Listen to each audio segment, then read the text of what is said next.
राम राम भाई सारे भक्ता ना, छोट्या ना, बड़िया ना, बच्चा ना। आज मैं आपने सुनाऊंगी देवशयनी एकादशी की कथा। इसका कथा पढ़ कर सुनाऊंगी मैं आपने, सुनियो। तो भाई एक बार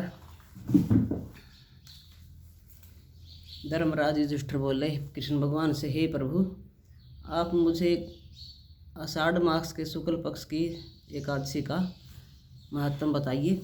इसका व्रत कैसे किया जाता है और इसके करने से कौन सा फल मिलता है, तो किस देवता की पूजा होती है। कृष्ण भगवान बोले, हे राजन, एक समय नारद जी ने ब्रह्मा जी से यही प्रश्न पूछा था। तब ब्रह्मा जी बोले, हे नारद, इस एकादशी का नाम पद्मा भी है और देवशयनी भी कहते हैं। तो इसके व्रत से विष्णु भगवान प्रसन्न होते हैं। मैं यहाँ एक पौराणिक कथा कहता हूँ, ध्यान से सुनो। एक सूर्यवंशी मंधाता नाम का एक राजर्षि था। उस समय एक राजा के राज्य में 3 वर्ष तक जल नहीं बरसा, अकाल पड़ गया। तो एक दिन राजा प्रजा के पास जाकर प्रार्थना करने लगे, हे राजन,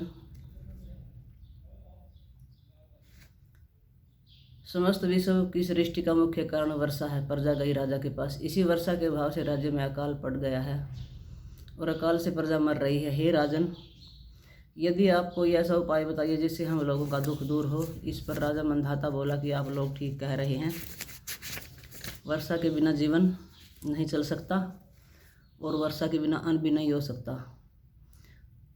तो उसने सोच समझकर कहा, इसमें हमें अपना कोई दोष दिखाई नहीं दे रहा, फिर भी मैं लोगों के दुख दर्द दूर करने का कोई उपाय सोचता हूँ। ऐसा कहकर राजा मंधाता भगवान की पूजा कर कुछ मुख्य आदमियों के साथ लेकर वन को चल दिया। वहाँ वह ऋषियों के आश्रम में घूमते घूमते अंत में ब्रह्मा जी के पुत्र अंगिरा ऋषि के पास पहुँचा।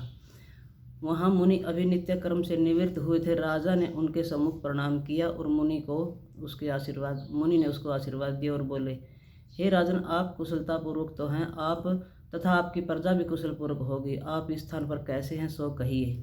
राजा बोला कि हे ऋषि महर्षि, मेरे राज्य में 3 वर्ष से वर्षा नहीं हो रही है, इस अकाल पड़ गया है और प्रजा महान दुख भोग रही है। प्रजा के कष्ट को दूर करने का आप कोई उपाय बताइए। इस पर वह ऋषि बोले, राजन,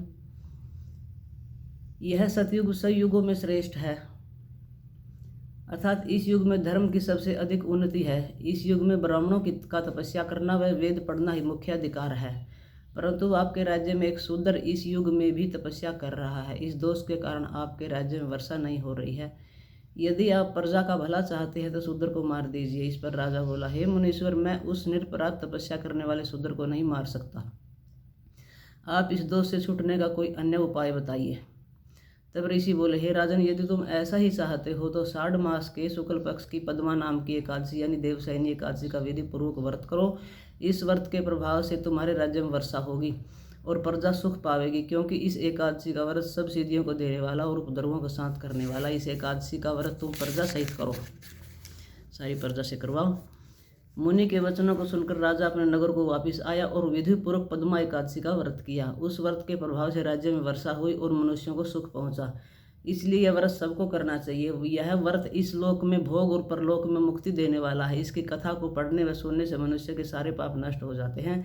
इस एकादशी को देवशयनी एकादशी भी कहते हैं। इस व्रत को करने से विष्णु भगवान प्रसन्न होते हैं और मोक्ष की प्राप्ति होती है। कुंती पुत्र युधिष्ठिर बोले, इससे हे भगवान, विष्णु भगवान का शयन व्रत किस प्रकार किया जाता है, कृपा करके बताइए। श्री कृष्ण बोले, हे राजन, मैं आपको विष्णु जी के शयन का व्रत बताता हूँ और साथ ही साथ चतुर्मास्य व्रत को भी बताता हूँ। अब आप ध्यान से सुनिए।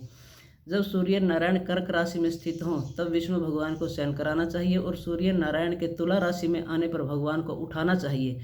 लौंद अधिक मास के आने पर भी यह विधि वैसे ही रहती है। इस विधि से अन्य देवताओं को न शयन कराना चाहिए और न ही उठाना चाहिए। आषाढ़ मास के शुक्ल पक्ष की एकादशी का विधि पूर्वक व्रत करना व उस दिन विष्णु भगवान की प्रतिमा बनानी और चातुर्मास्य व्रत का नियम करना चाहिए। सबसे पहले उस मूर्ति को स्नान करावें, फिर सफ़ेद वस्त्रों को धारण कराकर तकियादार सैया पर शयन करावें व धूप दीप नैवेद्य आदि से पूजन करना चाहिए। भगवान का पूजन शास्त्र ज्ञाता ब्राह्मणों के द्वारा कराना चाहिए। यदि ऐसा ना हो तो भगवान का नाम लेकर ही खुद ही करवावे। हे भगवान, मैंने आपको शयन कराया है, आपके शयन से संपूर्ण विश्व सो जाता है। मेरी आपसे हाथ जोड़कर विनय है कि आप जब 4 मास तक शयन करें तो मेरे चतुर्मास्य व्रत को निर्विघ्न पूरा करें। इस तरह भगवान विष्णु की स्तुति करके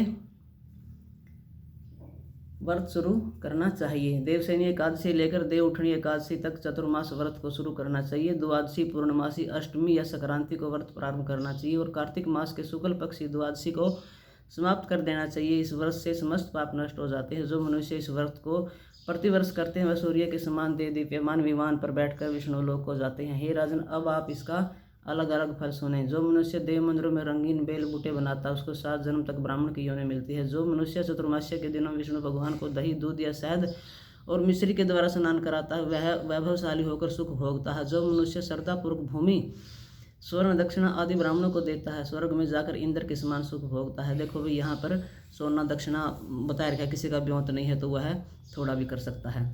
जो विष्णु भगवान की स्वर्ण प्रतिमा बनाकर धूप, दीप, पुष्प, नैवेद्य आदि से भगवान की पूजा करता है इंद्रलोक में जाकर बहुत सुख भोगता है। जो मनुष्य चतुर्मास के अंदर नित्य प्रति तुलसी जी भगवान को अर्पित करता है या सोने की तुलसी अर्पित करता है वह स्वर्ण के विमान पर बैठकर विष्णु लोक को जाता है। देखो भी, सोने की सब पर कुंज फूक दी तो अपनी क्षमता के अनुसार दान कर दे, जिसे अपना कहा करें।